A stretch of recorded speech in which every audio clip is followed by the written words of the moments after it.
এই মোরগটা সকাল সকাল ঘুম থেকে উঠে কুলি করতে শুরু করে দেয়, কিন্তু সে কুলি করে ঘরে গেলেই দেখতে পায় তার সব বউয়েরা নাক ডেকে ডেকে ঘুমাচ্ছে। এই জন্য মোরগটা ধীরে ধীরে তাদের সামনে গিয়ে বলে, রুটি খালো।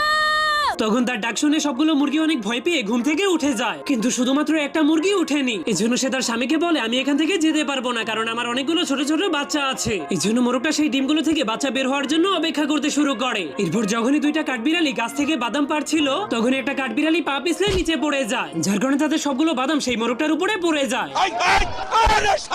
এই জন্য কাঠবিড়ালিগুলো মোরগের খাঁচা ভেঙে সেই খাঁচার মধ্যে ঢুকে তাদের বাদামগুলোকে নিতে শুরু করে দেয়, কিন্তু একটা কাঠবিড়ালি ভুল করে সেই মুরগিদের ঘরের মধ্যে ঢুকে যায়। তখন সেই মুরগির ডিমগুলোকে বাদাম মনে করে অনেক খুশি হয়ে সেগুলোকে খাওয়ার জন্য চলে যায়, কিন্তু তখনই মুরগিটা সেখানে আসতে শুরু করে দেয়, যা দেখার পর সে অনেক ভয় পেয়ে যে ডিমটাকে খেয়ে ফেলেছিল সেই ডিমটার খোলসের মধ্যে লুকিয়ে পড়ে। এই জন্য মুরগিটা এসে কিছু বুঝতে না পেরে যখনই সেই ডিমগুলোর উপরে বসে পড়ে, তখনই প্রচন্ড গরমের কারণে সেই কাঠবিড়ালির অবস্থা অনেক খারাপ হয়ে যায়। এই জন্য সে আর গরম সহ্য করতে না পেরে